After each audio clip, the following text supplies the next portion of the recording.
was trying to think of what kind of strengthening exercise would be good for musicians if they didn't do any exercise at all. You know, so where you would just never have even the possibility of straining something, but you could gain some strength, and then if you started gaining more strength, you could do more things, but just starting out, these things will help you just gain some basic strength, and particularly some core strength. So, and I bet a lot of you already know some of these things because they're just typical exercises. One is the plank.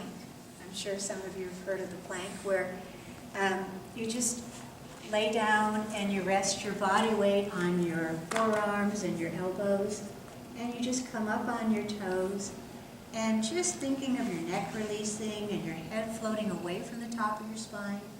You just hang out here. And hang out here as long as you want, and after a while you might start shaking a little bit as your muscles are kind of getting fatigued. And that's fine. If you feel any pain, just don't do it. Or try it just on your knees or something. But if there's any kind of pain or strain, don't do any of these things. There's no use in risking any kind of injury or something that'll just slow you down for any time. So another good thing, so that's the front plank, and another good thing is the side plank. And the side plank is actually really useful for musicians. It's hard to do, but it's useful for musicians, particularly string players, who use one side of their body quite differently than the other. So one side sometimes is a little more shortened. And this is really good for strengthening and lengthening your sides and getting that strong core support. And the side plank, as I'm sure a lot of you know, is you lay down on your side and you put your forearm out and your palm out and your legs long, and then you just boost yourself up. And you can reach your arm way up. It helps to reach your fingers way up. I think it helps for balance. And you just stay here as long as you want. And shaking's okay, but if anything feels like a strain, forget it. Don't do it for now. And then you would do that on the other side. Sit a little bit towards the front of your chair. And then lean your hands behind you towards the back of the chair. So you're going to lean back on your hands, but at the same time keeping your body nice and easy and long, that easy length in your head, having that fine little 1/8 of an inch nod on the very top of your spine. So you have this nice long trunk. And lift your feet a little bit off the ground with your legs straight, and then bring your knees towards you. You can balance and hold onto the chair, and then bring your legs back out so they stay off the ground a little bit, and then bring your knees towards you and out. And so you can do that as many times as is easy and comfortable. Even if you only do it a couple of times, you can build up really easily. And I don't think there's much chance you can injure yourself on that, but it'll give you a lot of good core strength.